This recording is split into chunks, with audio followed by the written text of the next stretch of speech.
Oui, vous voyez bien? Yes. Salut Rama, tu vas bien?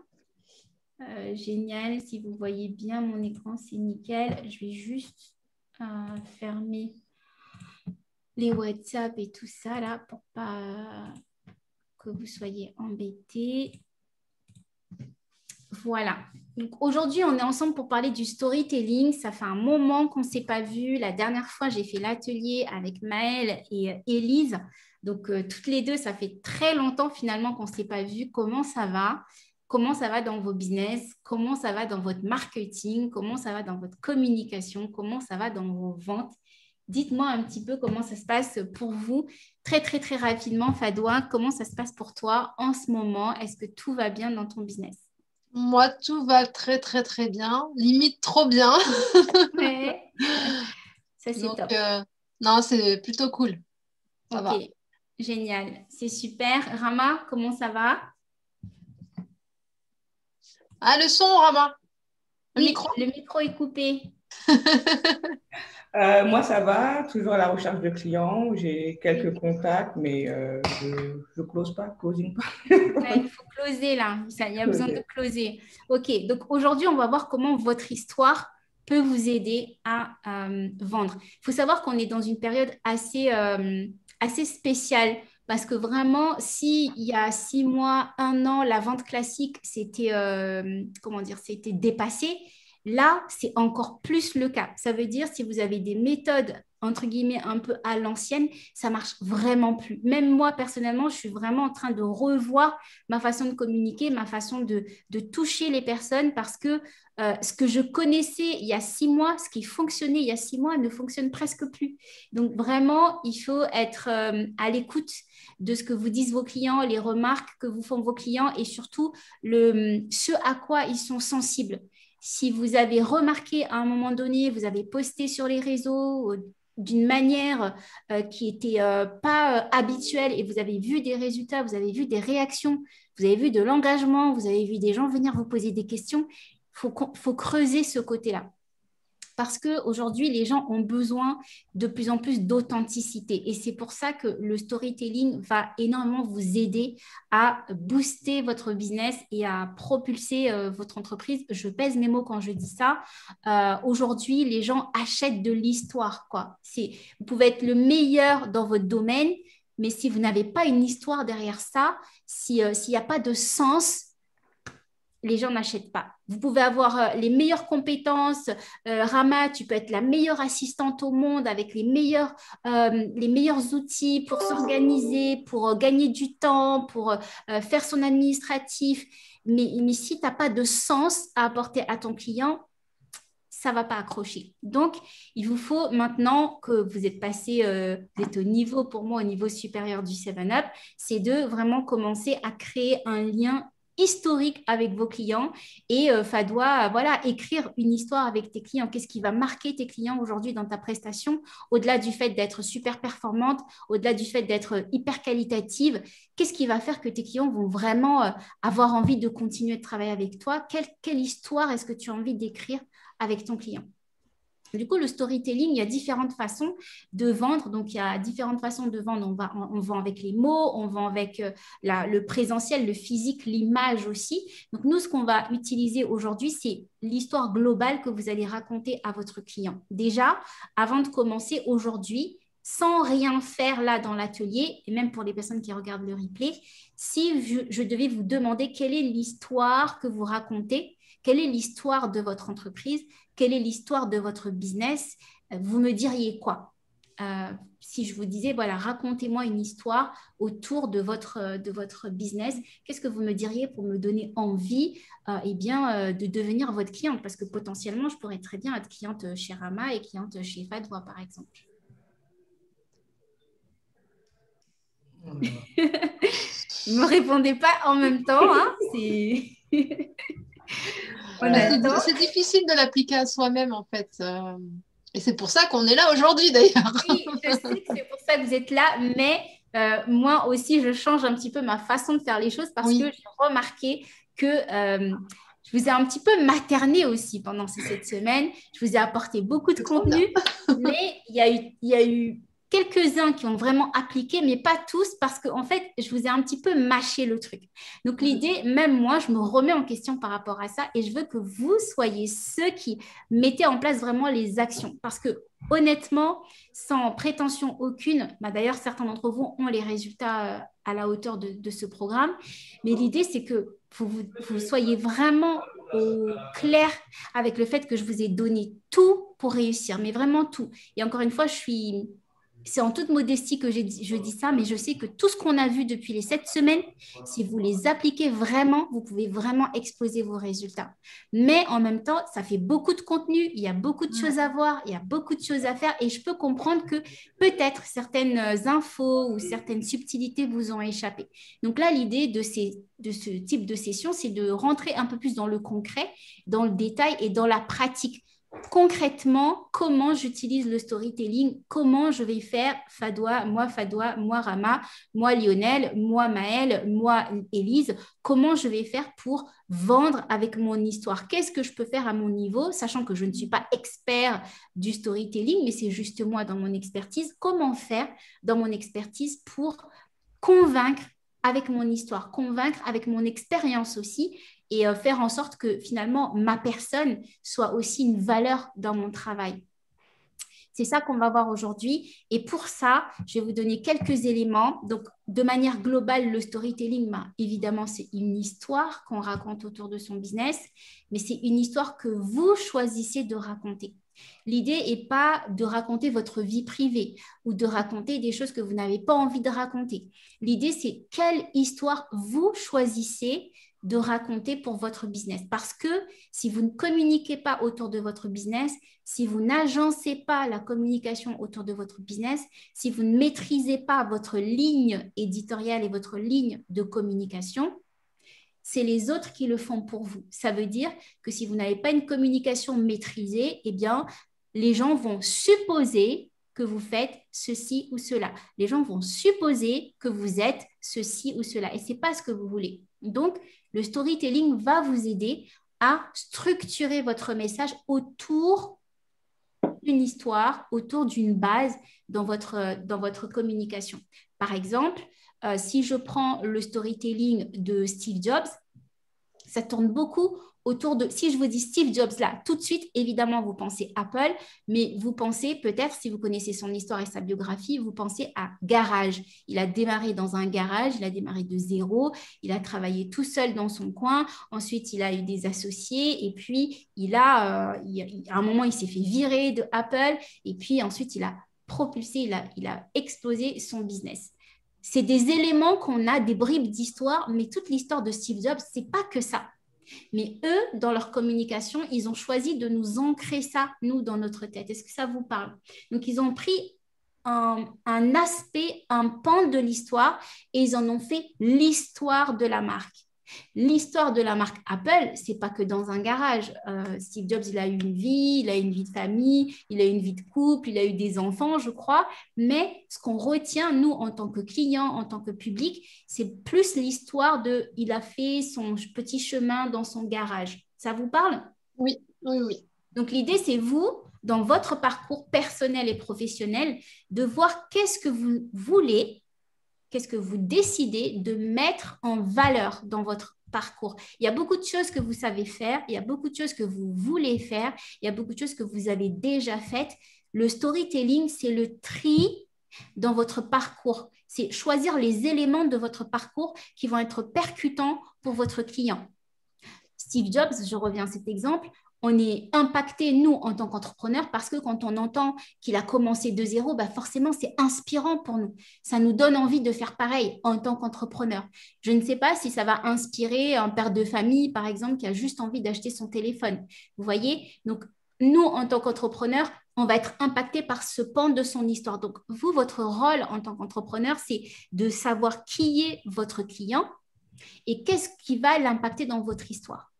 Et ne me dites pas qu'il n'y a rien qui va l'impacter dans votre histoire. Moi, en tant que chef d'entreprise, travailler avec une assistante administrative qui a une histoire particulière, ça m'importe. Parce que c'est pas tout de travailler avec une assistante virtuelle, c'est pas tout de travailler avec une assistante administrative, c'est aussi d'avoir un lien avec cette personne. Mais qu'est-ce qui va faire que je vais connecter avec toi, Rama? C'est ton histoire. C'est ce que tu vas me raconter finalement. C'est comment tu vas créer le lien avec moi. C'est comment tu vas connecter avec moi. C'est pas juste en me disant, Henrifa, je peux t'aider à gagner du temps. Il y a 1 milliard d'assistantes sur le web qui peuvent m'aider à gagner du temps. Mais qu'est-ce qui va faire que je vais choisir Rama plutôt que Cindy, plutôt que Véronique, plutôt que Muriel? C'est ton histoire. C'est la manière dont tu vas m'emmener la chose. C'est comment tu vas te présenter à moi et c'est comment tu vas faire en sorte que je m'identifie à quelque chose en toi. Ça vous parle ou pas? Oui. Alors, c'est très théorique ici, mais en même temps, c'est très concret finalement parce que c'est ça qui fait qu'aujourd'hui, vous achetez chez quelqu'un. Quand vous allez sur Internet, il y a quelque chose qui va vous toucher chez ce prestataire qui va faire que, oui, là, je me reconnais mieux. Soit, je ne sais pas, dans ses couleurs, dans sa façon d'écrire, dans son histoire, s'il l'a racontée, dans sa façon de communiquer, dans sa régularité. Vous savez que cette personne est régulière, vous avez confiance, vous la voyez souvent, elle a beaucoup de clients. Tout ça, ça fait partie de l'histoire qu'il vous raconte. Et ce n'est pas de la manipulation ou quelque chose de mauvais. En tant qu'être humain, on fait du tri de toute façon naturellement. On va sélectionner des informations naturellement. Vous, votre job en tant qu'entrepreneur, c'est de faire en sorte que votre client, eh bien, il va sélectionner la bonne info vous concernant, tout simplement. OK? Donc, à vous de créer et de poser sur papier l'histoire que vous avez envie de raconter. C'est quelque chose que vous pouvez écrire vraiment de manière manuscrite ou taper sur ordinateur. Voici ce que j'aimerais que mon client se dise de moi. Voici ce que j'aimerais que mon client pense de mon activité, de mon business.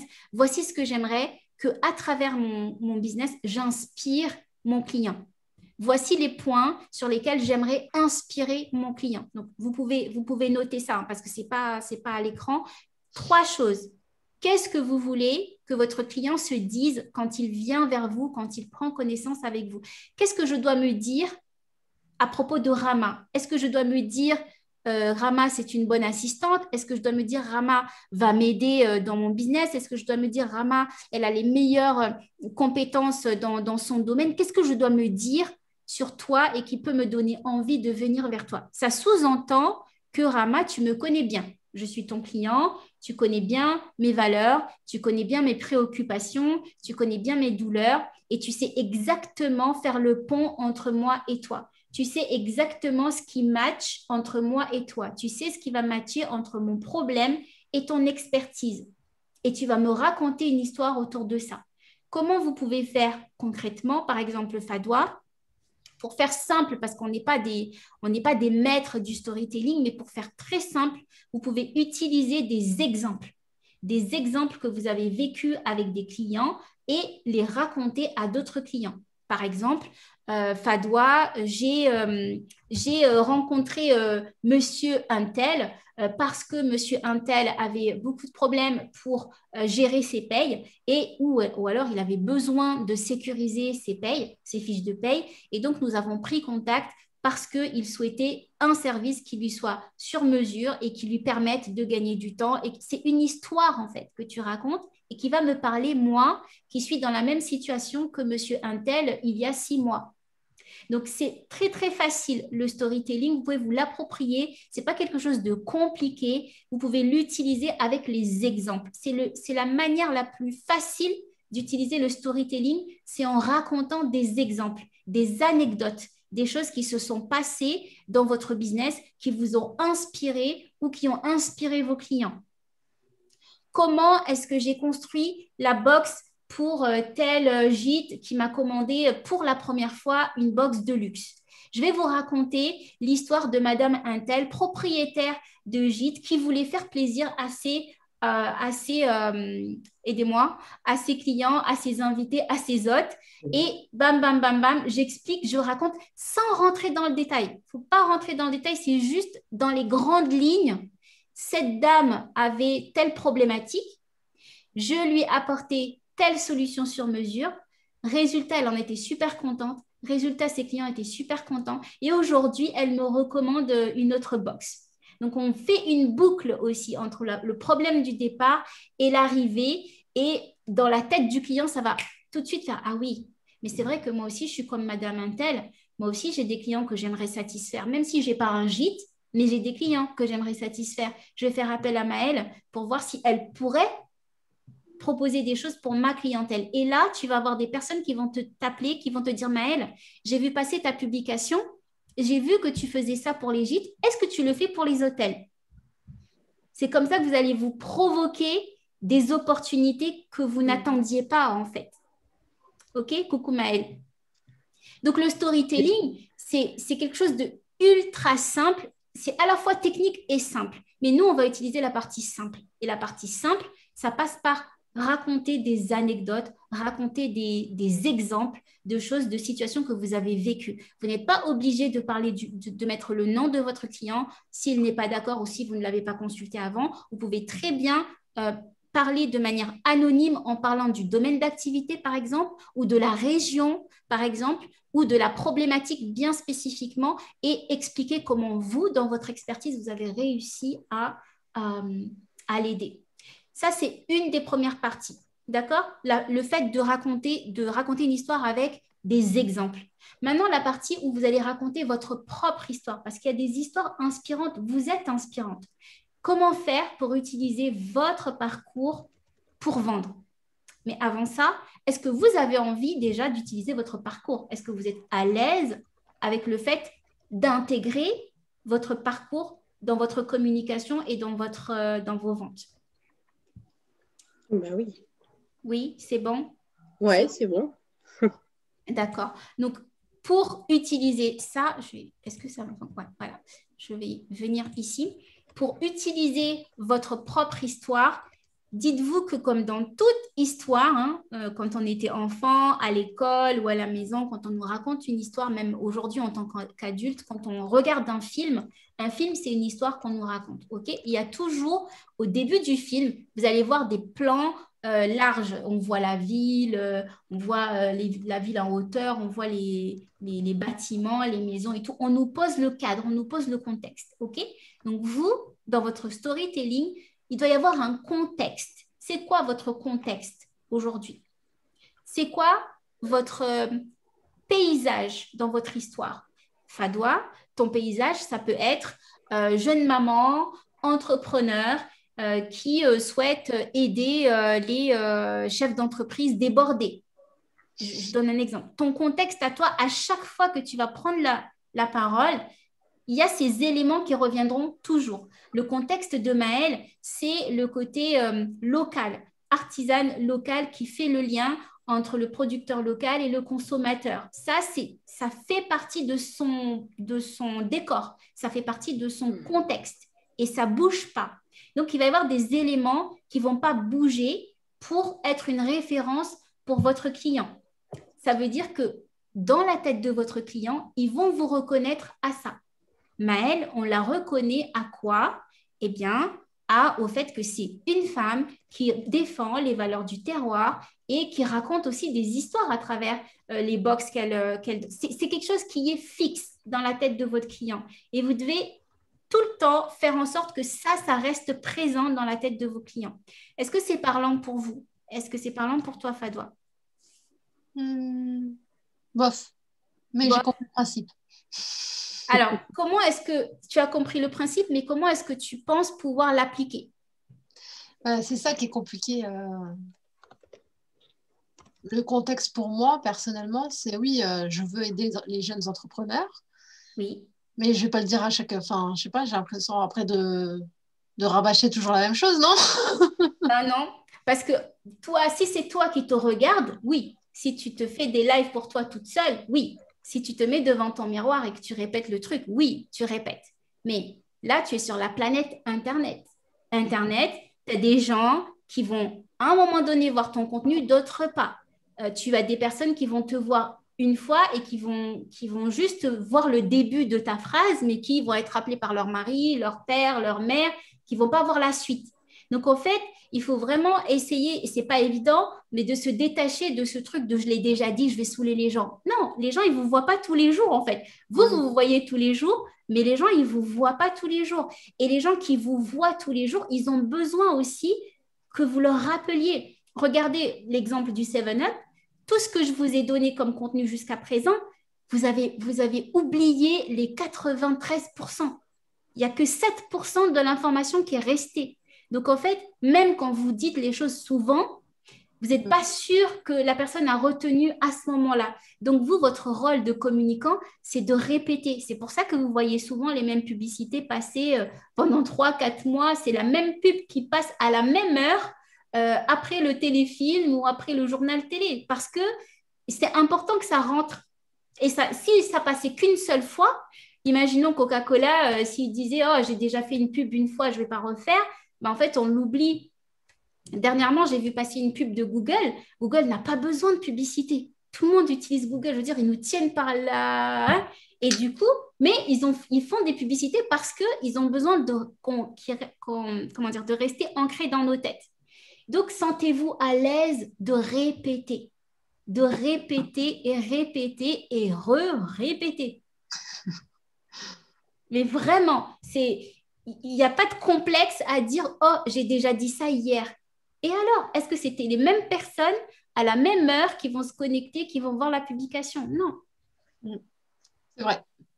Du coup, votre contexte, c'est un peu aussi votre punchline, votre phrase d'accroche, votre pitch. On a vu le pitch pendant le 7-Up, donc ce que vous dites en une phrase pour vous présenter.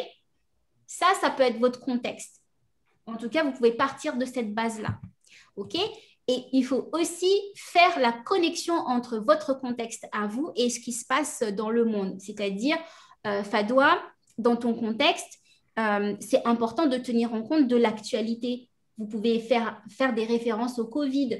Par exemple, Maëlle, tu pourrais très bien dire « Je suis la personne qui accompagne les artisans dans ce contexte difficile à reconnecter avec leur clientèle, à reconnecter avec l'économie, à redorer le blason du terroir. » Donc, mais toujours que dans l'inconscient et dans le conscient aussi de vos clients, il y ait ce rappel de ce qui se passe aujourd'hui. Parce que beaucoup d'entrepreneurs vont aussi faire l'erreur de juste parler de leur marque et de ne pas être connecté avec l'actualité, de ne pas faire le lien avec l'actualité. Donc, Rama, ce que tu peux faire, ce que tu peux dire, c'est « Je vous aide à gagner du temps, optimiser votre temps. Aujourd'hui, vous travaillez à 100% en ligne. Mes services sont adaptés au service digital, par exemple. Mes services vont vous aider à mieux numériser votre business. Mes services vont vous aider à prendre en main les outils digitaux sur l'administratif. » Là, la personne connecte avec le contexte actuel et en même temps, c'est toi. Vous voyez? Ensuite, il ne faut pas oublier qu'on raconte tous des histoires, mais vraiment, mais tous.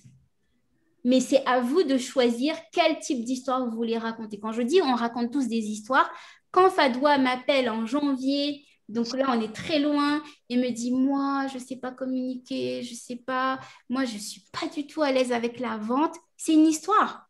C'est une histoire. C'est une histoire qu'elle s'est convaincue et c'est une histoire qui l'a bloquée à ce moment-là. Quand Rama, tu me dis oui, mais moi je ne sais pas trop pourquoi. Je ne sais pas pourquoi mes publications n'intéressent personne. Bah, peut-être parce que, justement, tu l'as dit une fois et tu t'es dit, bon, allez, je poste ça sur LinkedIn, j'attends que les personnes me contactent. Mais non, il faut repartir, les revisiter et revisiter pour que la personne sache et voit que tu es là. Donc, il y a les histoires qu'on raconte et il y a les histoires qu'on se raconte. Il y a les histoires il y a l'histoire que je me raconte de Maëlle. Donc, moi, en tant que cliente, j'ai une histoire dans ma tête sur Maëlle. Et le plus important dans le storytelling, c'est que Maëlle s'assure que l'histoire que j'ai dans ma tête, c'est celle qu'elle veut que j'ai en tête, la concernant. Je reviens sur Fadwa. Fadwa, on peut très bien avoir son histoire avec soi-même et avoir l'histoire qu'on a envie que les gens se disent sur nous. Les hommes politiques, les chanteurs, les acteurs, ça reste des êtres humains, mais ils ont réussi à se construire un personnage qui fait qu'on les voit que sous un certain angle. Et il faut être OK avec ça. Et surtout, si vous voulez réussir dans l'entrepreneuriat, c'est ça qu'il faut faire. C'est-à-dire, les gens n'ont pas besoin de connaître toutes vos facettes. Les gens n'ont pas besoin de connaître toute votre histoire. Les gens n'ont pas besoin de connaître toute votre personnalité, tous les pans de votre personnalité. Les gens ont besoin d'un aspect de votre personnalité qui leur parle. Maintenant, c'est à vous, en tant qu'entrepreneur, qui connaissez très, très bien votre client maintenant, de savoir qu'est-ce qui intéresse votre client chez vous. Par exemple, Maëlle, dans nos dernières discussions, tu sais que parmi l'une de tes clientes, il y a quelqu'un qui ne consomme pas d'alcool. Quelle histoire tu vas raconter à cette cliente-là? Eh bien, dans mes produits sans alcool, vous avez des produits naturels, locaux, et là, tu me parles, et là, tu me touches, et là, je me connecte à toi parce qu'il y a quelque chose qui nous relie. Donc, le storytelling, ce n'est pas toujours il était une fois ou quand j'étais petit, j'ai grandi là-bas. Ce n'est pas toujours ça, le storytelling. Le storytelling, c'est à l'instant présent, quelle histoire je crée avec mon client. Qu'est-ce que je raconte à mon client pour connecter avec lui, pour qu'il comprenne que je suis la personne qui peut l'aider et qui le comprend. Donc, il y a le contexte. Votre contexte, je reprends, c'est ce qui vous résume. Et c'est quelque chose que vous allez répéter assez souvent pour que ça rentre dans la tête de votre client. Donc, reprenez la phrase, le pitch que vous avez fait en début de 7up. La présentation, la proposition de valeur que vous avez, ça fait partie de votre histoire. OK? Donc, prendre aussi toujours en compte le contexte actuel en plus de votre propre contexte interne, donc votre propre histoire, votre propre proposition de valeur. Le personnage, donc votre mission, évidemment, votre mission, c'est qu'est-ce que vous apportez à ce monde et qu'est-ce que vous apportez aux gens. Si je te demande ta mission, Fadwa, c'est quoi? C'est quoi ta mission aujourd'hui? La mission de ton Oui. C'est accompagner à la conformité des payes et des charges sociales et surtout les démarches administratives des jeunes entrepreneurs. Ok, ça, c'est une description très, très réaliste et très terre à terre. Je ne sais pas si vous vous souvenez, mais dans ma masterclass sur la vente, je vous disais aussi qu'il faut aussi parler à l'émotion. On a vu les 9 leviers émotionnels, donc il faut parler un peu à l'inconscient et aux émotions de vos clients. Comment est-ce que tu vas me toucher par l'émotionnel avec cette phrase-là, mais tournée différemment? Je reprends. J'accompagne à la conformité de la paye et à la gestion, tu m'as dit? Des charges sociales. À la gestion des charges sociales, ok. Comment est-ce que tu peux me dire différemment, exactement la même chose, mais de manière à me faire me dire, ah oui, je devrais contacter Fadwa. Quelqu'un a une idée? Parce que là, quand tu me le dis comme ça, on est d'accord que ça fait très formel. Et du coup, tu parles à ma partie. C'est très formel dans mon travail. Hein. Tout est carré. C'est très formel. Et l'idée, c'est justement de commencer à être un peu plus dans l'émotionnel, donc le marketing émotionnel, pour que tes clients y aient un effet wow quand tu leur expliques ta mission. Parce que quand tu leur expliques ta mission aujourd'hui, il y a l'effet très concret, très réaliste, très formel. Ils le comprennent, ils ont besoin de toi. Mais pour que tu en aies encore plus, c'est de toucher. Je sais que tu en as beaucoup, mais je veux que tu en aies encore plus et que tu formes peut-être des gens. Donc, l'idée, c'est de toucher à la partie émotionnelle et il ne faut pas avoir peur, même dans un contexte très formel comme la gestion de la paye, de justement faire appel à des émotions. Parce que ça reste un être humain devant toi et justement, tu vas encore plus marquer la différence par rapport à d'autres consultants de la paye qui vont, eux, être très le nez dans leur papier, le nez dans leur paye. Si toi, tu arrives à connecter avec ton client à un niveau plus émotionnel, tu vas encore plus impacter. Donc, comment tu peux faire ça? Et là, je vous donne l'exercice pour toutes les trois et pour ceux qui regarderaient le replay. Eh bien, c'est de connecter à son désir derrière le problème. C'est quoi le désir derrière le problème de vos clients? Le problème de ton client, Fadwa, c'est qu'il a plein de fiches de paye à gérer, il ne sait pas les gérer lui-même, ou alors il a peur de se faire prendre par l'administration. Ça, c'est son problème. Mais c'est quoi son désir derrière ça? De ne pas avoir de recouvrement. Là, on est encore sur la peur on est encore sur la peur. Et c'est très bien de connaître la peur, mais on va aller chercher encore le désir derrière la peur. Si j'ai peur de me faire attraper, de me faire pincer par l'administration, c'est pourquoi? Bah, de pas être en... Non, c'est encore une peur. Non, je sais pas. Vous avez une idée? Je te dirais bien du soulagement, le fait de se sentir soulagé, apaisé par tu es libéré d'une charge dans laquelle tu ne te sens pas à l'aise. Je suis la personne qui fait que le 26e jour du mois, vous êtes totalement à l'aise, vous êtes détendu. Je suis la personne, je suis le service PayPro et le service qui vous soulage vos fins de mois compliquées en administratif de la paye. Enfin, tu vois, il faut imaginer la situation de ton client au moment où toi, tu viens en fait. Parce que quand tu viens, c'est un peu le sauveur, quoi. Tu viens les aider, tu viens les soulager, comme l'a dit Maëlle. Donc, il faut tourner ta phrase sur le fait que cette personne, une fois qu'elle sera passée par toi, eh bien, elle va être soulagée. Donc, il faut faire appel au désir qu'il a envie de réaliser une fois qu'il est avec toi. Ce n'est pas le problème, c'est ce qu'il va avoir après. Par exemple, je vais parler pour moi parce que je n'arrive pas à trouver des exemples pour vous, vu que c'est vous les experts de votre domaine. Mais par exemple, ce que je dis en ce moment, c'est que je vous aide à toucher 10 000 € en moins de 7 semaines. Si je dis ça à un entrepreneur qui en ce moment galère pour faire décoller son business, forcément, ça lui parle. Forcément, ça l'interpelle parce que c'est ce qu'il veut. Aujourd'hui, son problème, c'est quoi? Il ne fait pas de vente. Son problème aujourd'hui, c'est qu'il n'a pas de visibilité. Son problème aujourd'hui, c'est qu'il ne sait pas comment closer quand il a une personne devant lui. Mais son désir derrière ça, c'est d'avoir suffisamment de revenus pour être tranquille, pour ne pas avoir à se dire « Oh, je vais retourner au salariat », pour pouvoir rassurer les membres de sa famille, pour pouvoir lui-même être tranquille dans son business. Donc, quand je vais lui parler, je vais plus lui parler de sa tranquillité dans son business que de son problème actuel. Vous voyez ce que je veux dire? Et quand je vous disais tout à l'heure que même dans ma façon de communiquer, ça a évolué, c'est qu'il y a 6 mois, j'allais vous parler de la visibilité. J'allais vous dire, vous êtes en manque de visibilité, vous n'avez pas beaucoup de... Mais c'est fini ça, parce que je dois moi aussi adapter ma communication pour encore plus toucher les personnes. Et du coup, vous, dans votre communication, c'est important de faire évoluer votre marketing, votre façon de communiquer. Ce qu'on a vu il y a 2-3 mois, c'est déjà en train de périmer presque. Donc, il faut toujours être dans l'affût du désir profond de votre client. Ça vous parle? Oui, carrément.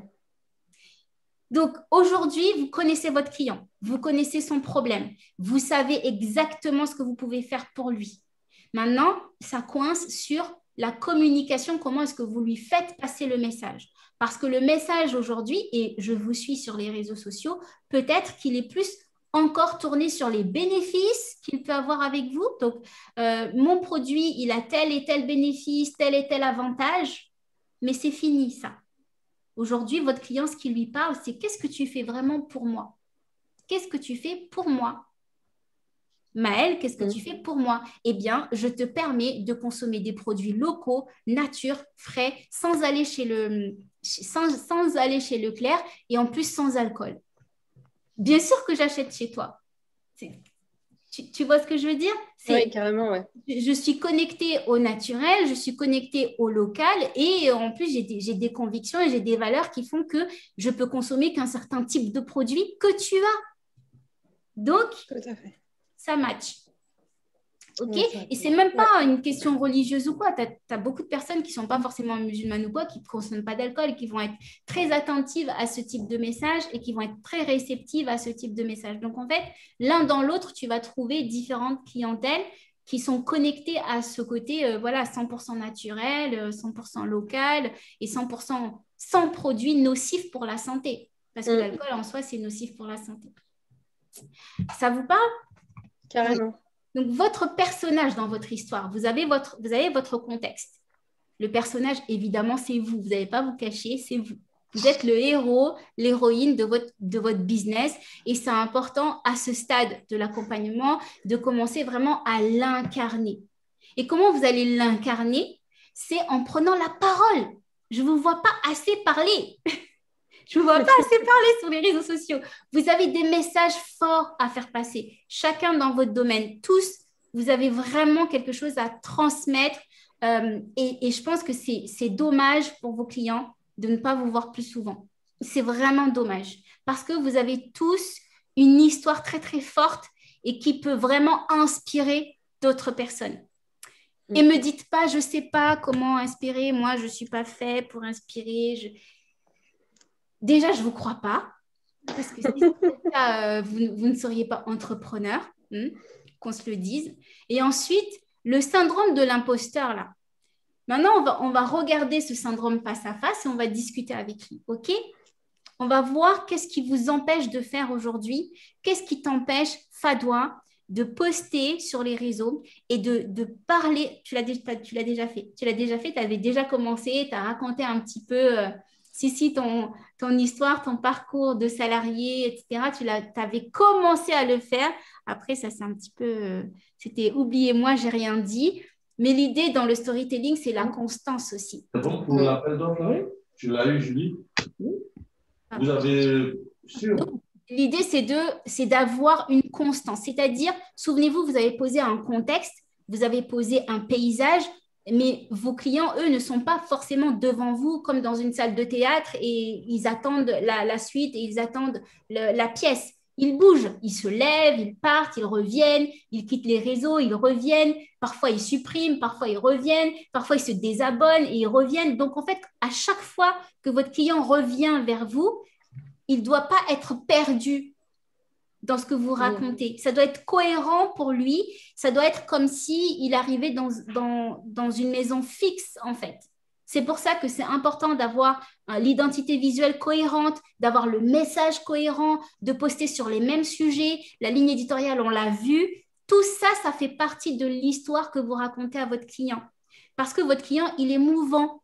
Et donc, vous devez avoir quelque chose de fixe, de solide et d'ancré. Donc, des thématiques bien précises sur lesquelles vous traitez. Par exemple, Emma, si tu regardes le replay, ce que tu fais en ce moment, c'est juste top sur LinkedIn parce que tu es en train d'ancrer ta base. Tu tournes autour du même sujet, des tableaux de pilotage d'entreprise et du coup, forcément, petit à petit, les gens reviennent chercher cette information précisément. Ça vous parle? Donc, Rama, il faut que je puisse venir chez toi et quand je viens chez toi, je retrouve un certain type d'information, mais toujours la même. Pas autour de ton entreprise, autour de ce que tu peux faire pour moi. Chef d'entreprise, vous manquez de temps. Chef d'entreprise, vous avez beaucoup de choses à gérer sur le digital. Vous ne maîtrisez pas encore le digital. Une assistante virtuelle pourrait vous aider. Et ce n'est même pas en disant « moi, je peux vous aider ». C'est peut-être juste en disant « une assistante virtuelle peut vous aider ». Et si jamais vous cherchez un contact, je peux recevoir un appel de votre part pendant 30 minutes découverte, etc. Mais l'idée, c'est que c'est la personne qui vient vous demander, en fait. Qui viennent vous demander, j'ai vu, exactement comme ce que me disait Emma récemment, elle me disait, elle est noyée sous les notifications parce qu'elle a posté une info, elle a donné de la valeur et derrière, elle a eu des demandes. Donc, l'idée, c'est plus de dire, mon activité peut vous aider, c'est vous avez un problème, la solution pourrait être ceci, cela, X, Y, Z. Ça vous parle? Donc, votre personnage, vous avez 4 points dans votre personnage et je vais vous le montrer ici. Le premier point, c'est votre identité. Quelle est votre identité? Ce n'est pas je m'appelle Fadwa, je suis d'origine. Non, ce n'est pas ça l'identité ici. L'identité, c'est la marque de votre entreprise. C'est ce que vous avez envie que les gens se souviennent. De quoi est-ce que vous avez envie que les gens se souviennent quand on parle de votre entreprise? Si j'enlève ton logo, Fadwa, si j'enlève ton logo, si j'enlève le nom de la société, qu'est-ce qui reste? Est-ce que les gens se souviennent de... Fadwa? Non. Oui, les gens vont se souvenir de Fadwa parce que Fadwa va avoir une certaine personnalité, une certaine identité professionnelle. Quand je dis la voix ici, c'est le message que vous avez envie de transmettre vous avez des valeurs, alors surtout pour Maëlle, c'est hyper fort, vous avez des valeurs que vous pouvez transmettre, mais même pour Fadwa, pour quelque chose qui peut paraître très formel, très institutionnel, il y a un message derrière. Le message, c'est quoi? C'est soulager les chefs d'entreprise, c'est soulager les dirigeants de petites structures qui ne maîtrisent pas ce côté-là de l'administratif, et surtout, c'est les aider à développer encore plus leur entreprise sans la contrainte de la gestion de la paye. OK? La pertinence, je vous l'ai dit, la pertinence. Si aujourd'hui, je viens sur le profil de Rama, qu'un jour, j'ai une publication sur l'assistante virtuelle et le lendemain, je vois une recette de Tchèp, je ne suis pas sûre que, tu vois. Donc, l'idée, c'est d'être cohérent et d'être pertinent et que quand la personne visite votre profil, parce qu'elle va visiter, hein, elle va aller chercher dans les photos, elle va faire le tour. Et même, vous le faites aussi. Quand vous voyez quelqu'un qui vous inspire ou qui vous interpelle, vous allez sur ses réseaux, vous regardez un petit peu, vous regardez ses publications, vous regardez ses photos. Vos clients font la même chose. Donc, à vous de raconter une histoire globale, cohérente avec votre image. OK? Fadwa, je te vois pincer les lèvres. Aujourd'hui, j'écoute attentivement. Aujourd'hui, pour moi, c'est cohérent. Quand je vais sur ton site internet, c'est cohérent. Quand je vais sur ton LinkedIn, c'est cohérent. Ce qui me manque pour toi, c'est la régularité. Ouais. C'est le fait que je vais voir une publication qui date d'il y a 3 semaines ou qui date d'il y a 2 mois. Et du coup, je me dis, elle n'est pas très active, elle n'est pas très présente. Donc, elle n'a pas le temps. Je ne vais pas la contacter, elle n'a pas le temps. Ouais, c'est vrai. Quelque part, c'est vrai, ouais. Mais l'idée, c'est que les nouveaux clients ne se disent pas ça de vous. Donc, si je viens sur vos publications et qu'elles datent d'un certain temps, je risque de partir, ce qui est dommage. Donc, l'idée, c'est d'être régulier, de vraiment être régulier dans vos publications et dans vos posts. Donc, l'identité, je rentre pas dans le détail, là, j'utilise une slide que j'utilise en formation détaillée, mais là, l'idée, c'est pas de faire une formation, c'est vraiment de vous donner les bases et que vous alliez construire ça. Mais je peux vous partager les slides, il n'y a pas de problème. Mais comme je vous le disais tout à l'heure, je vous ai un peu trop materné. Maintenant, je veux que vous passiez vraiment à la pratique. Pourquoi je vous dis ça? Parce que je sens bien qu'il y a des choses qu'on a vues et que j'ai l'impression que c'est comme si on ne les avait pas vues ou vous n'arrivez pas trop à les mettre en pratique. Donc, je veux que vous passiez encore plus à l'action pour que vous génériez des résultats avec ce qu'on voit. Il y a la vente, on l'a vu, il y a le mindset, j'ai vu qu'il a bien exposé pour certains d'entre vous. Et ça, c'est top.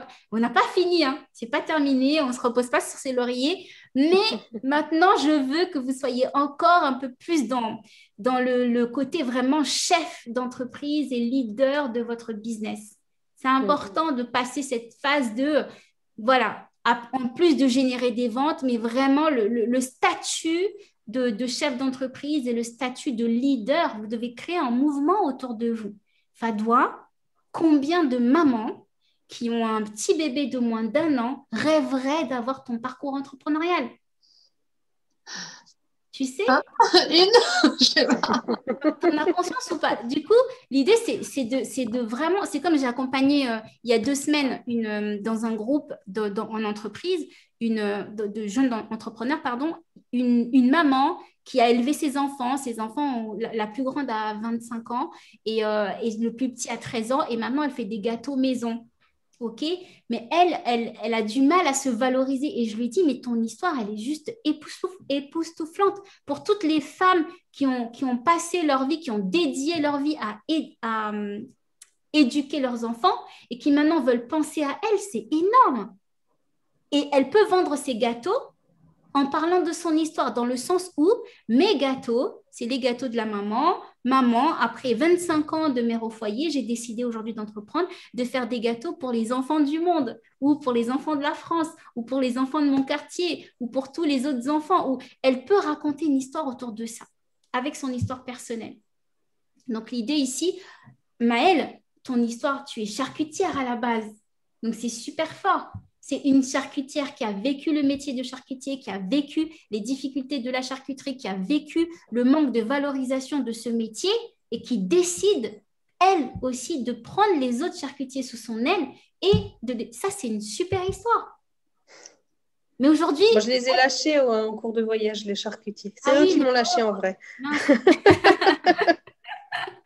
Mais du coup, tu peux prendre un pan de ton histoire et en faire ton cheval de bataille dans ta communauté. Mais en fait, le truc, c'est que c'est ce que je dis à chaque interlocuteur, en fait. Je dis déjà que je suis… Parce qu'ils me disent, pourquoi tu fais ça?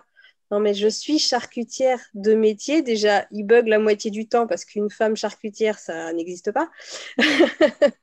Et en fait, c'est là qu'ils percutent en se disant, ah ouais, en fait, elle sait de quoi elle parle. Genre, mince, quoi. Je peux pas l'avoir. C'est très drôle. Les réactions sont très drôles à voir dans les yeux des gens. Mais l'intérêt du storytelling, ça va être ça. Ça va être cet effet que tu arrives à provoquer quand tu es en direct avec la personne. C'est de le provoquer sur ton site web pour que ça se fasse automatiquement, pour que toi, du coup, tu aies de moins en moins à le répéter et qu'en fait, ça devienne un peu ta marque de fabrique. Et c'est pareil pour tout le monde. Donc, en fait, je ne peux pas le trouver pour vous. C'est vraiment vous qui connaissez votre client, c'est vous qui connaissez votre parcours professionnel et c'est vous qui savez ce qui a été le déclic, le pont entre votre vie d'avant et votre vie d'aujourd'hui, c'est quoi? Qu'est-ce qui a fait que Fadwa, si tu as été salarié en entreprise en gestion de la paie, qu'est-ce qui a fait qu'aujourd'hui, tu vas, toi, aider les entrepreneurs, les dirigeants, les chefs d'entreprise à réussir et à développer leur entreprise. Ça peut être basé sur une mauvaise expérience personnelle. Moi, ce que je recommande, c'est de tourner cette mauvaise expérience en bonne expérience. C'est-à-dire, on ne va pas parler de la mauvaise expérience parce que les gens n'ont pas besoin d'entendre une mauvaise expérience. Les gens ont besoin de savoir que tu as été, imaginons, hein, là, je ne connais pas l'histoire précise, mais imaginons, tu as été en salariat pendant 10 ans dans un cabinet de gestion de la paie et tu as vu combien c'était difficile pour ton patron.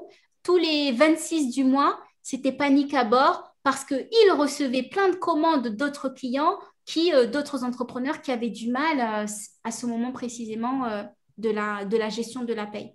Ou ça peut être, imaginons que c'est une reconversion professionnelle pour Fadwa.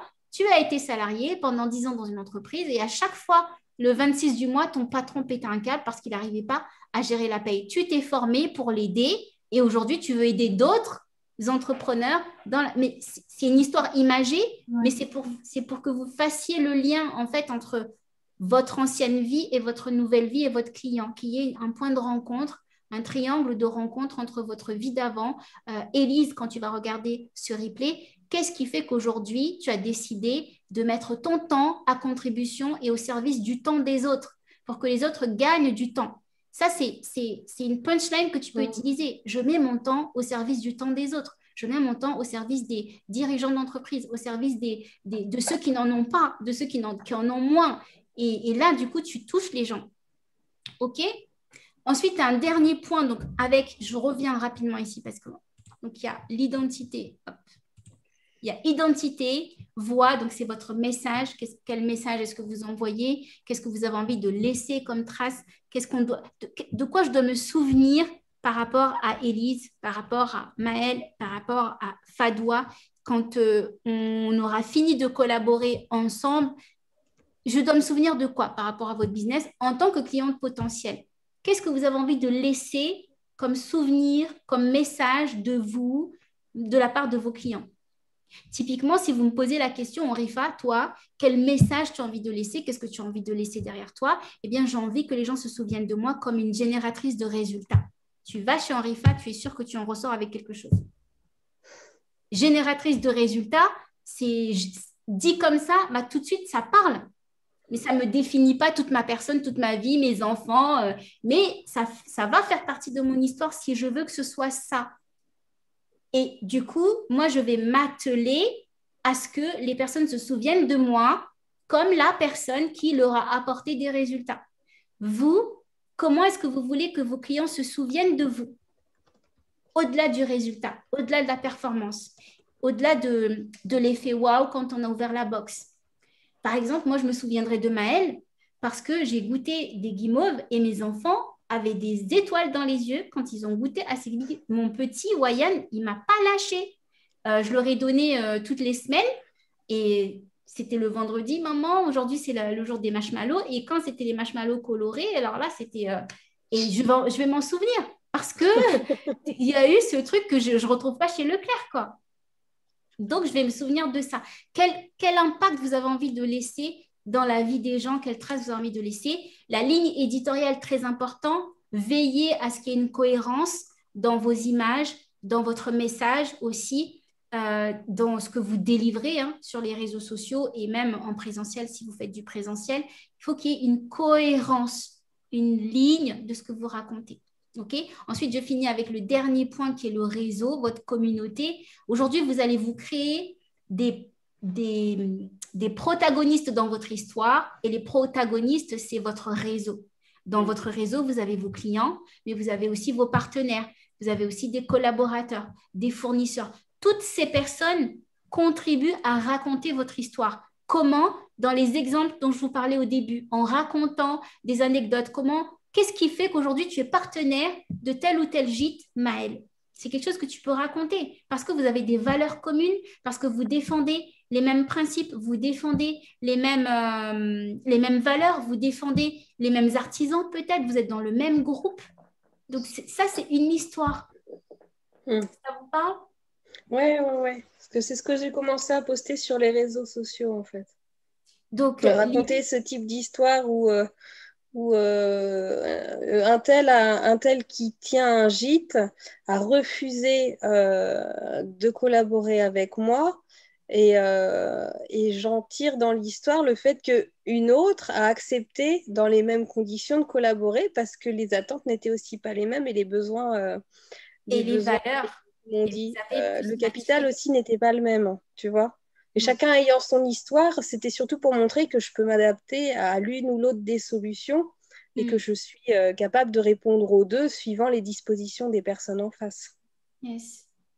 Ça, c'est top. L'idée, c'est que quand moi, je viens sur ton profil en tant que cliente potentielle, que je retrouve ça de manière récurrente. C'est-à-dire que ce ne soit pas une seule... Ce qui va construire votre histoire, c'est la répétition. Vous vous souvenez, je vous le disais au début. Ouais. Donc, ce sont des histoires comme ça répétées. Si c'est une fois, si ça arrive une fois, bon ben voilà, c'était une anecdote. Mais si c'est régulier, si tu montres que selon la personne, si c'est un gîte, aujourd'hui, j'ai créé un partenariat avec tel gîte. Aujourd'hui, j'ai créé un partenariat avec tel hôtel. Aujourd'hui, j'ai créé un partenariat avec telle entreprise parce que nous partageons les mêmes valeurs. Et là, tu redis à chaque fois ce qui fait que tu as connecté avec cette personne ou avec cette entreprise, c'est parce que nous avons les mêmes valeurs locales, les mêmes valeurs de valorisation du terroir, les mêmes valeurs de valorisation de l'histoire de Nantes. Et ce sont des expressions, des mots qu'on va toujours retrouver dans tes communications. Et c'est ça qui va faire le fil rouge, qui va faire que quand moi, inconnu, je viens sur ton mur, eh bien tout de suite, si je suis connectée à ces valeurs-là, bien sûr que ça me parle. Mais si j'ai une publication qui parle une fois de tes valeurs et puis le lendemain, je te vois sur les marchés, mais tu ne rappelles pas tes valeurs, tu ne rappelles pas un petit peu ce que tu es et ce que tu proposes, ça ne va pas mouler en fait. C'est un peu la colle, le storytelling, c'est ce qui va coller votre communication. OK? C'est parlant pour vous? Plus que parlant, moi je vais vous lancer un défi pour vous, pour ceux qui vont regarder le replay, avant la fin de cette semaine. Je sais que c'est la paye, il faut de nouveaux clients.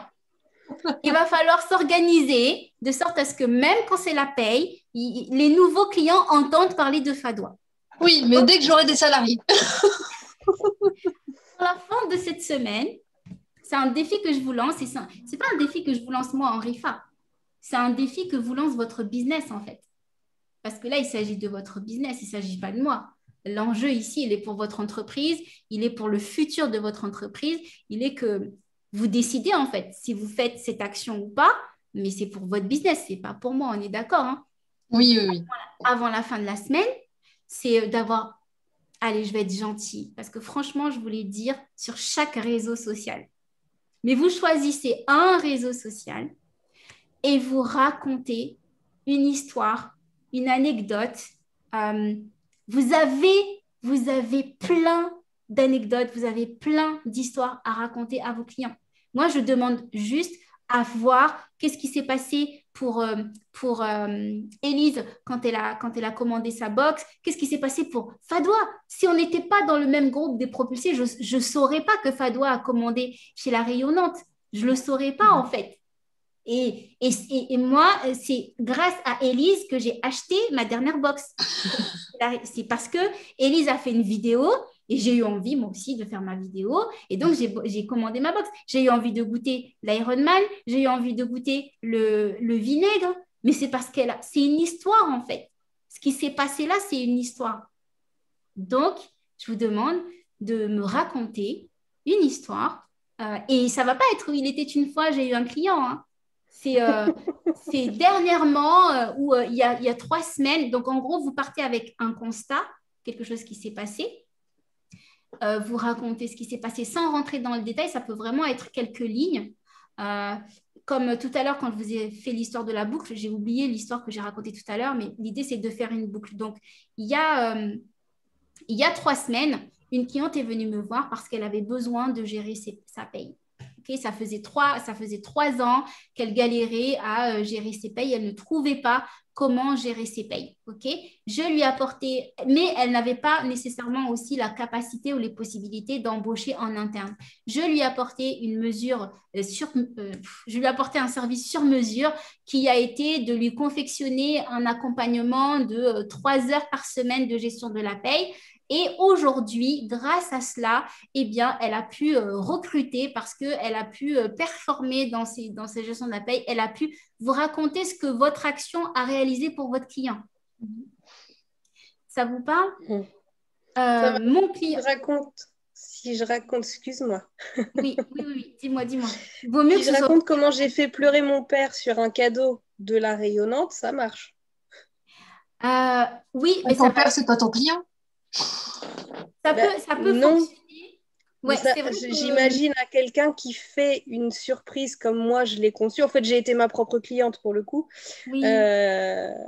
Mais c'est l'effet que ça a fait à la personne qui a reçu le cadeau, en fait. Oui. Alors, l'histoire ici, ça va être plutôt parce qu'il y a différents types d'histoires. Il y a les histoires, il y a l'anecdote avec le client et il y a l'anecdote personnelle. De votre propre parcours entrepreneurial, ce que l'entrepreneuriat, l'impact du fait d'entreprendre que ça a dans vos vies. Et là, l'histoire par rapport à ton père, c'est plus une histoire sur le côté personnel qui va inspirer d'autres personnes, dans le sens où, à travers... ton père a été ému parce qu'il voit sa petite fille devenir chef d'entreprise, quelque part. C'est pas tellement ça, mais oui, il est ému pour ça, bien sûr. Mais pour la surprise que je lui avais fait, ça l'a ému parce que le message était fort à l'intérieur. J'ai gravé une carte pour lui avec un message tourné très très fort sur l'émotion. Et il se trouve que c'est allé au-delà de ce que je pensais en résultat. Donc, et tu penses pas que c'est parce que c'est sa fille aussi que ça l'a touché, parce que c'est sa fille qui fait ça? Mais dans ce qui m'en a fait comme retour, c'est vraiment c'est le message qui a transpercé son cœur, en fait, parce qu'il s'est aperçu. Enfin, le message, pour ainsi dire, c'était « J'aimerais bien être la moitié de l'homme que tu es. J'aimerais l'atteindre un jour, tellement je t'admire. » C'est très relié au papa. Hein. C'est vraiment relié. C'est sûr. C'est sûr. C'est pour ça que je demande si ça a réellement un intérêt. Oui, ça a un intérêt, mais tout va dépendre de comment tu le tournes. Parce que c'est très délicat. Imaginons, parce qu'il y a des histoires qui font des flops et il y a des histoires qui font des effets waouh. Ce qui fait l'effet waouh, c'est ce qui va inspirer la personne. C'est que la personne puisse se dire « Ah oui, moi aussi, je suis entrepreneur. J'aimerais bien pouvoir offrir un cadeau à mon père. » à travers mon entreprise ou une autre, et qu'il soit... parce que, en fait, c'est la réalisation. Là, c'est ta réalisation personnelle qui a ému ton père. En tout cas, comment je le perçois, plus que le cadeau en lui-même, plus que... Parce que tu lui as parlé de... Tu lui as dit que, voilà, imaginons, si tu avais pris une carte sur Amazon ou un autre site, une carte personnalisée, et que tu lui avais écrit ce message-là, est-ce qu'il aurait été aussi touché? Je ne saurais pas te dire. Tu ne sais pas si ça l'aurait touché ou pas? Si le message avait été le même, et si c'est moi qui lui avais donné de la même manière, je pense que le résultat aurait été le même. Oui, donc c'est pour ça que c'est lié c'est lié à ton parcours entrepreneurial. C'est le tout qui a ému ton père. Non seulement sa fille lui écrit ce message, mais en plus, ça vient de son entreprise. C'est elle. En fait, il y a une double fierté dans l'émotion de ton père. Et du coup, cette double fierté pour la faire, pour donner envie à un client de venir acheter par rapport à cette double fierté, c'est raconter ton histoire d'entrepreneur. Il y a 6 ans, j'étais charcutière, j'étais juste une charcutière. Aujourd'hui, je suis entrepreneur et je suis fière de l'être quand je vois les larmes de mon père à la lecture de ma carte. Et là, tu peux prendre une photo de la couverture de la carte et ça, raconter sous cet angle-là, c'est impactant. D'accord. Tu vois la subtilité? Oui, après, tout à fait. Pour tes clients, par exemple, pour mon histoire avec l'alcool, mon anecdote, tu peux la raconter. Hein.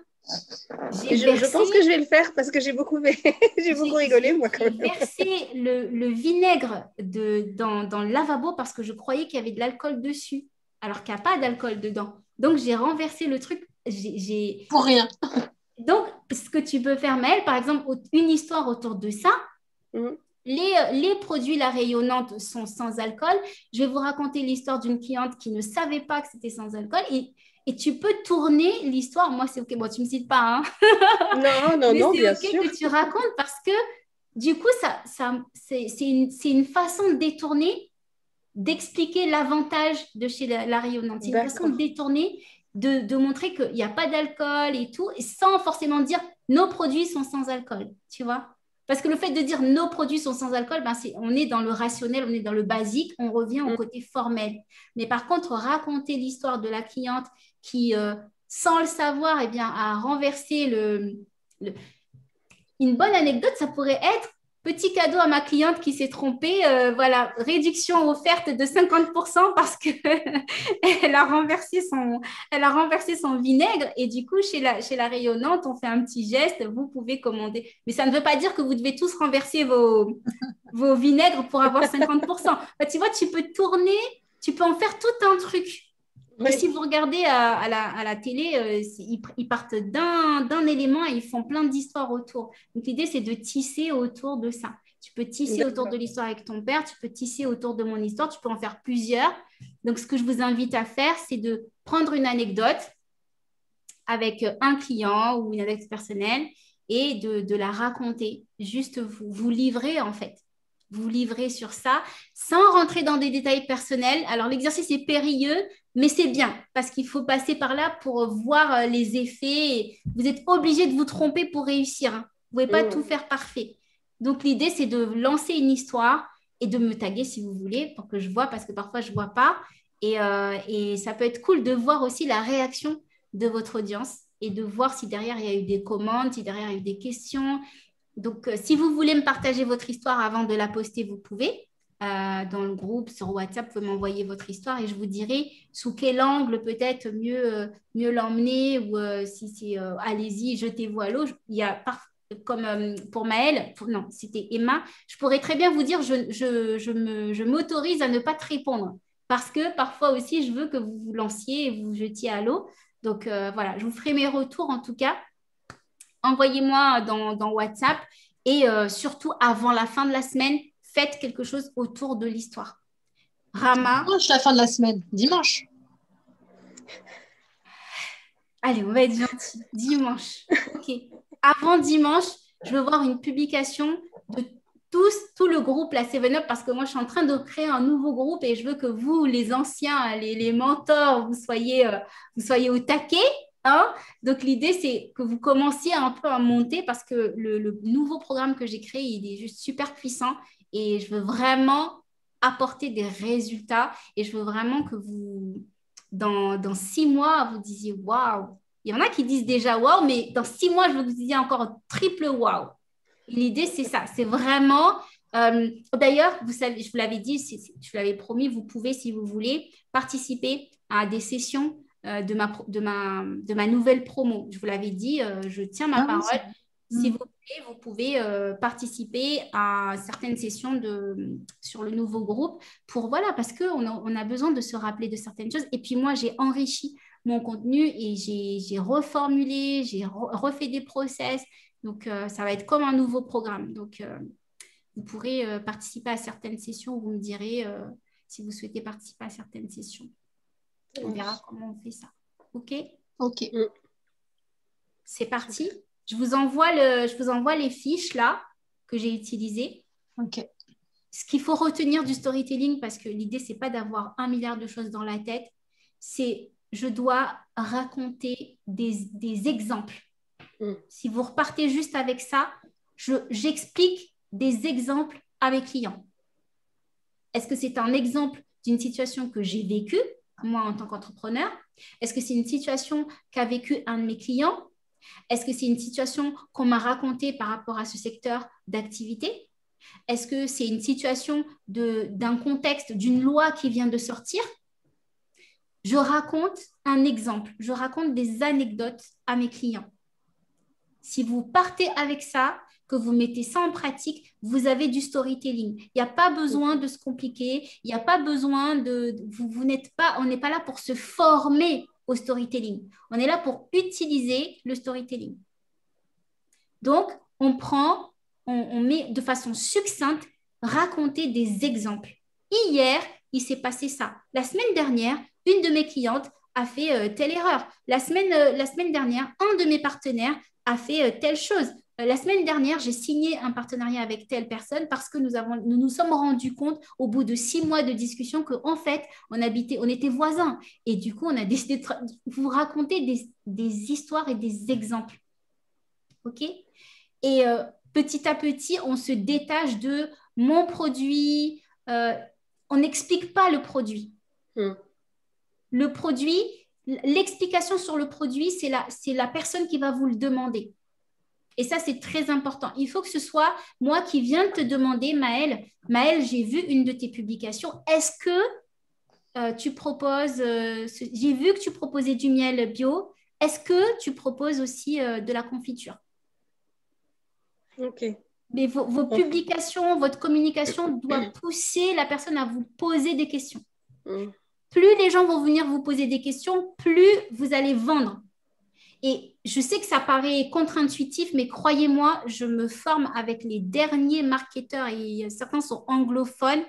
Et le tournant du marketing, il est là. Il est que vous n'êtes même plus vendeur, vous êtes un conseiller. Vous donnez juste un conseil. Votre client, il a déjà commencé à chercher des infos, il a déjà cherché sur Internet, il a déjà questionné Google. Il a déjà une certaine base d'informations. Vous allez simplement le conseiller et lui, il va faire le meilleur choix. Mais vous allez le conseiller d'une manière que, évidemment, il va vous choisir, sinon, ce n'est pas drôle.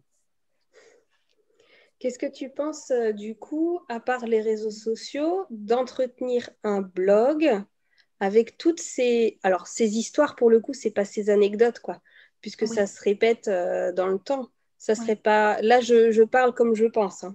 Oui.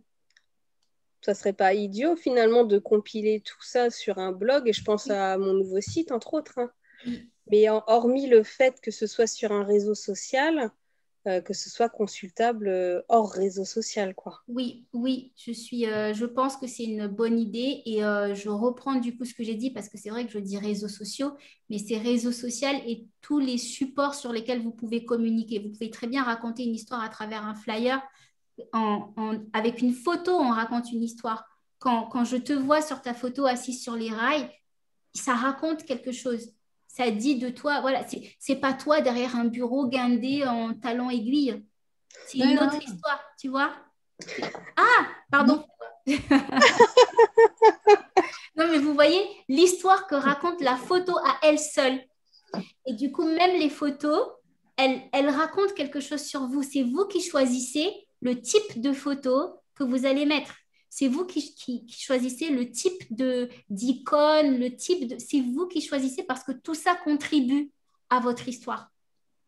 Et pour répondre à la question, le site web, vous savez que moi, en tout cas, j'encourage les entrepreneurs à avoir leur propre site web parce que c'est chez vous. Facebook, ce n'est pas chez nous. Du jour au lendemain, on peut se faire éjecter de Facebook. Tous les followers que tu as, ils appartiennent à Facebook, ils ne t'appartiennent pas. Donc, l'idée, c'est évidemment d'avoir un espace où les gens peuvent venir vous retrouver. Mais pour ceux qui ne se sentent pas de faire un blog, ça peut très bien être une chaîne YouTube. Moi, je vous encourage pour la chaîne YouTube parce que c'est référencé par Google, ça fait partie de Google. Donc, c'est un peu comme une sorte de blog. D'ailleurs, certains utilisent YouTube comme un blog vidéo. Donc, vous pouvez très bien utiliser YouTube aussi. Si vous n'êtes pas à l'aise avec la vidéo, faites de l'audio. Tu vas sortir un podcast. Et si vous êtes à l'aise et que vous pouvez vous permettre de faire tout ça, faites-le. Évidemment, vous faites aider, mais faites-le parce que votre client, il est partout. Votre client, il n'est pas que sur Instagram. Votre client, peut-être qu'il va préférer écouter que lire. Peut-être que votre client va préférer regarder que écouter. Peut-être que votre client va être plus sur LinkedIn, même s'il a 3 comptes Instagram, Facebook, mais peut-être que lui, il consulte LinkedIn. Peut-être qu'il consulte plus Instagram, etc., etc. Donc, aujourd'hui, en étant seul, mon conseil, c'est que vous vous concentriez sur un canal principal parce que vous ne pouvez pas tout faire. Mais l'objectif final, c'est évidemment d'être présent partout où vous pouvez parce que votre client, il est, lui, partout. Le village Internet, il est grand, hein. Donc, n'ayez pas peur de dire, oui, j'ai écrit la même chose sur LinkedIn que sur Instagram. Oui, mais ce n'est pas les mêmes personnes. Ce n'est pas les mêmes personnes qui voient. C'est rare. Rarement, vous allez avoir la même personne en RIFA qui va consulter le compte de Fadoua sur Instagram, le compte de Fadoua sur LinkedIn, le compte de Fadoua sur Twitter, le compte de Fadoua sur YouTube, le compte de Fadoua sur Facebook. La même personne, tout ça. Donc, sentez-vous à l'aise. Sentez-vous à l'aise de prendre le même message et de le multiplier un peu partout. Oui, parce on a beau dire qu'on ne publie pas de la même manière sur un réseau que sur un autre. Évidemment, le public n'est pas le même. Moi, même si je suis à peu près sûre que c'est le cas, je publie exactement de la même façon sur 3 réseaux différents. C'est le même message, la même photo, parce que je pars du principe que ce n'est pas le même public. Donc, il n'aura pas le message, comme tu dis, 50 fois, parce qu'il ne va pas consulter tous mes comptes, quoi. Oui, alors, ce côté-là, oui. Par contre, selon le réseau, parce que les réseaux sociaux ont des psychologies. Donc, il y a l'état d'esprit de la personne sur Facebook n'est pas le même que l'état d'esprit de la personne sur LinkedIn. Et pareil, moi, je l'ai compris aussi. Il y a des publications de ma part qui fonctionnent très bien sur LinkedIn et qui font 0 like sur Instagram. Et c'est la même. Mais selon l'état d'esprit dans lequel se trouve la personne, donc je suis pour le fait qu'il faut un petit peu personnaliser quand même si on veut générer de l'engagement. Si tu regardes mon dernier post sur LinkedIn, il y a eu 80 likes ou 82, je crois que j'ai fait 5000 vues et j'ai fait 3 likes sur Instagram. Après, sur LinkedIn, j'ai mis ma photo et sur Instagram, j'ai mis une infographie. D'accord. Donc, ça peut m'indiquer que quand les gens voient le visage, c'est beaucoup plus... c'est des indicateurs pour moi. Mais voilà, le résultat est là. C'est qu'il y a beaucoup plus d'impact sur un réseau social qu'un autre parce que l'état d'esprit n'est pas le même. Et ce n'est pas la seule photo, hein. J'ai beaucoup plus d'impact sur LinkedIn et parfois sur Facebook que sur Instagram.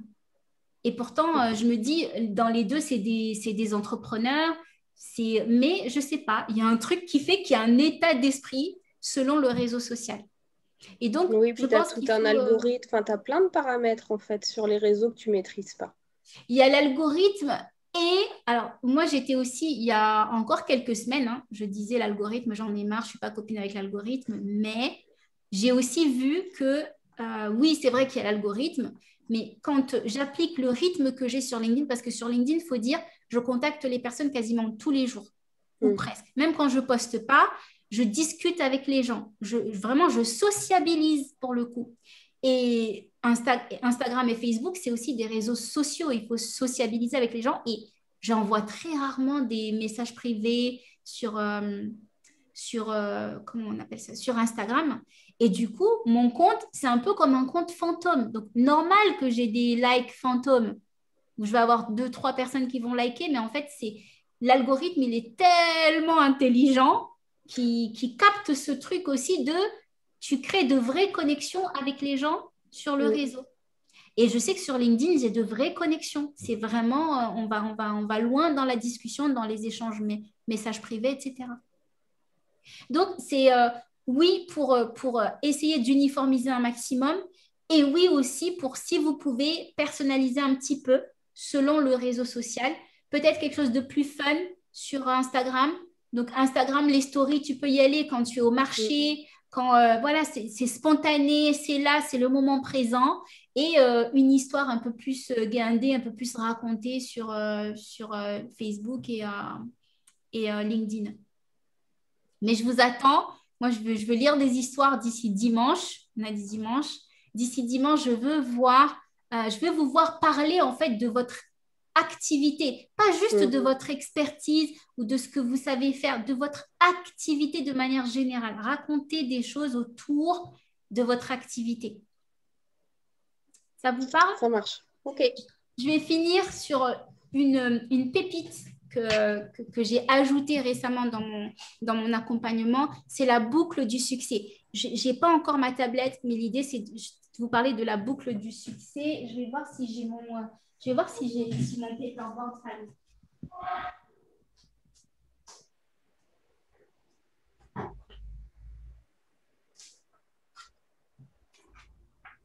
Alors là, c'est tout en direct. Je vous rapproche ma table. Est-ce que vous voyez bien là? Vous voyez? On voit quelque chose. Ok, je vais vous faire très très rapidement la boucle du succès parce que ça, je pense que... Ah, les feuilles sont finies. Hop. Ok. C'est bien. En gros, l'entrepreneur, je fais ça parce que j'espère que ça va vous aider hein, et que du coup, vous allez prendre conscience de la force et de la puissance que vous avez en vous pour aller tout déchirer. OK? Quand on démarre quelque chose, donc on a démarré le 7-Up, vous avez vu plein de contenus, vous avez emmagasiné pas mal de choses, il y a d'autres choses que vous avez oubliées, c'est OK. Et l'idée, c'est vous avez essayé des choses. Vous avez essayé de poster sur les réseaux sociaux, vous avez essayé le closing, vous avez essayé de trouver votre client idéal, vous avez essayé de trouver votre message. Et vous avez, on va dire, on va rester sur les publications sur les réseaux sociaux pour ceux qui ne sont pas très réguliers. Donc, au début, vous vous êtes dit, waouh, je vais faire le 7-Up, ça va être génial. Au début, vous avez été optimiste. OK, vous avez été optimiste, positif. OK, waouh, ça va être génial. Je sais que là, tout de suite, vous partez, vous êtes reboosté. Vous dites, OK, là, le storytelling, ça va. Avec les bases qu'elle nous a données, c'est assez simple, je vais pouvoir le faire. Vous êtes OK. Et puis, vous allez commencer. Vous allez créer une publication sur les réseaux sociaux. Et puis, vous allez voir qu'en fait, ça ne prend pas. OK? Donc là, vous allez devenir pessimiste. OK? Vous allez devenir optimiste. Je l'écris en anglais. Vous allez devenir optimiste, pessimiste. C'est-à-dire, vous allez vous dire, OK, ça va, finalement, c'est pas si facile que ça. Hein. Vous allez commencer à vous dire, ouais, Rifa, bon, elle est bien gentille, mais j'ai fait une fois, ça n'a pas marché. Voilà, là, on va commencer. Et puis, vous allez arriver là. Et là, c'est la dépression. Ça fait 3 fois que je poste sur les réseaux sociaux, ça ne marche pas, son truc. Je ne sais pas pourquoi, j'arrive pas. OK, bon, parce que je vais faire... Je vais faire différemment parce que je vais recommencer. Allez, je vais le refaire, mais allez, c'est bon. Et là, je suis, ça va, je recommence, je suis optimiste, je suis positive, ça va, je vais le faire. OK, alors aujourd'hui, je vais faire de cette manière-là. D'accord, OK. Et puis, mais en fait, finalement, ça ne marche pas. Ah ben, aujourd'hui, je vais aller voir un autre coach. Peut-être ça ira mieux. OK? Et puis, ça recommence. Et en fait, on est dans la répétition à la première difficulté. Quand ça ne marche pas, on revient, on va chercher autre chose, on va chercher quelque chose de nouveau, on va chercher quelque chose de différent, on va chercher une autre personne parce que Rifa, ce qu'elle nous a dit, je ne sais pas, ça ne marche pas. Donc, je vais aller voir Franck. Ah non, Franck, ce qui ne veut pas. Je vais aller voir José, ce qu'il m'a dit. Et du coup, on est... Et clairement, moi, depuis 6 ans, je vois des entrepreneurs tourner en rond. Je vois des entrepreneurs qui recommencent. qui recommencent leur formation, qui recommencent leurs produits, qui reproposent de nouvelles choses, qui veulent refaire, qui veulent recommencer parce qu'ils ne sont pas allés au bout de l'expérience. Ils n'ont pas persévéré sur une action. Regardez là où vous avez réussi. Regarde Fadwa. Là où tu as réussi, tu n'as pas lâché. Ce n'est pas parce que tu étais timide, tu étais introverti, tu étais je ne sais pas quoi. Il y a plein d'autres tétés, mais tu n'as pas lâché. Tu avais un objectif en tête. Et je sais, vous allez me dire, oui, mais ici aussi, j'ai un objectif. Vous avez un objectif, mais vous changez beaucoup d'objectifs. Les personnes qui recommencent, qui refont leur site web, qui refont leur page, qui refont leurs produits. Non, Maëlle, ce n'était pas pour toi. J'ai cru tout d'un coup. Non, mais quand je dis refaire, c'est dans le sens... c'est comme si je fais quelque chose de nouveau, en fait. Toi, tu es dans la continuité, tu es dans l'ajustement. Ce n'est pas la même chose. Toi, Donc, c'est les personnes qui... je n'ai pas d'exemple en tête et je ne veux pas aussi je veux pas citer de personnes, mais c'est des gens qui ne vont pas persévérer dans la difficulté. Quand c'est compliqué, ils lâchent, ils vont chercher une autre solution, pensant que c'est bon, je peux faire autrement, mais avec une autre solution, avec une autre formation. Et je connais des personnes qui ont investi dans des tas de formations, alors qu'en fait, l'entrepreneuriat, c'est simple, c'est 7 étapes. Et ce n'est pas parce que c'est moi qui ai créé ce programme, mais ce qu'on voit ici, vous allez le revoir dans d'autres formations qui vont vous parler de la même chose sous un autre angle. Mais ce qu'on voit ici, c'est ce dont vous avez besoin clairement pour développer votre business. Ce que j'essaie de vous dire ici, c'est de persévérer, de ne pas faire un essai. Faites pas un seul essai, s'il vous plaît. Vous allez poster, là on a dit jusqu'à la fin de la semaine. Vous allez poster, mais ce n'est pas un essai. J'attends de vous et votre business attend de vous que vous continuez en fait. Au-delà de la semaine, au-delà du mois, d'être vraiment dans la régularité et de persévérer sur le storytelling, de continuer à raconter des histoires, raconter des anecdotes, parce qu'une fois que vous allez percer ici, c'est le premier résultat. C'est le premier résultat. Et ce premier résultat-là, quand tu as goûté aux fruits de tes efforts, quand tu as vu que, ah ouais, en fait, si j'avais lâché là, quand tu es passé ici, tu fais que grimper en fait. Et ça, c'est la courbe du succès. Et malheureusement, combien d'entrepreneurs tournent en rond aujourd'hui en gaspillant leur argent sur Internet, et je peux le dire, parce qu'ils vont voir une publication qui va leur dire « fais du branding ». D'accord. Fais du copywriting. D'accord. D'accord. Et en fait, ils vont papillonner comme ça, ils vont s'éparpiller, ils n'ont pas la ligne directrice, ils perdent le fil de leurs objectifs. Vous n'arrêtez pas, bon, il est très beau mon dessin, vous n'arrêtez pas à la première difficulté. Ça ne va pas être facile de faire du storytelling et vous n'allez pas devenir des storytellers demain. Je ne suis pas en train de vous dire qu'à la fin de la semaine, c'est bon, vous allez créer un engouement autour de votre histoire. Les gens s'en fichent de nos histoires. Aujourd'hui, là, on est en train de se parler, mais les gens font leur vie, ils ont leur vie et notre histoire ne les impacte pas plus que ça. Par contre, quand vous allez commencer à démontrer par les exemples que vous avez vécus, que vos clients ont vécu, que vos partenaires ont vécu, finalement, ce que ça a apporté pour vous et pour les autres, d'autres personnes vont avoir envie de vivre la même chose, de vivre les mêmes résultats, de vivre le même impact. Et là, vous allez commencer à avoir des personnes qui vont vous suivre. C'est parlant pour vous? Oui. Souvenez-vous de ce schéma. La prochaine fois que vous vous direz, souvenez-vous de ça. Souvenez-vous de l'étape d'après. Juste après, ah ouais, et si je continue un peu plus? D'accord, ce n'est pas les résultats, mais ok. Je vais vous parler, là, on va finir sur ça. Je vais vous parler dans l'exemple très personnel pour le coup. Le programme 7up, quand j'ai fait ma masterclass en avril dernier, juste avant de tomber malade, ok, je suis tombée malade, mais je ne mets pas ça sur le dos de la maladie. Je me dis, ok, ton client a un besoin, tu sais lui répondre, mais aujourd'hui, ton produit, il est beaucoup trop gros pour ton client. Et donc, au lieu de me dire sur les 80% de personnes qui veulent participer, je vais prendre uniquement les qui ne veulent pas participer parce que c'est trop cher, ou du moins qui veulent participer mais qui ne peuvent pas se le permettre, je vais prendre uniquement les 20%, je me concentre sur ceux qui sont le plus motivés, le plus déterminés, qui sont prêts à me payer. Je suis partie chercher les 80% parce que je sais que je peux les aider eux aussi à se payer mon programme. Donc, d'un point de vue, si tu recules un peu, tu peux dire, ah oui, mais en fait, oui, tu n'as vendu qu'à 20%. Bah oui, ok, mais les 80%, ils vont m'acheter aussi. Donc, ils m'achètent un autre produit. Je ne me dis pas, ah, je lâche, je laisse tomber, c'est bon, les 80% ne peuvent pas se permettre. Non, c'est mes clients. Ils me disent qu'ils veulent, mes clients, ils me disent qu'ils veulent ma formation, ils me disent qu'ils veulent mon accompagnement, mais ils ne peuvent pas se le permettre. Qu'est-ce que moi, je suis en mesure de leur apporter pour les aider à intégrer mon programme? Donc, demain, vous avez quelqu'un qui vous dit, c'est super ce que tu fais, mais je ne peux pas travailler avec toi, ou j'ai pas le temps, ou il trouve une autre.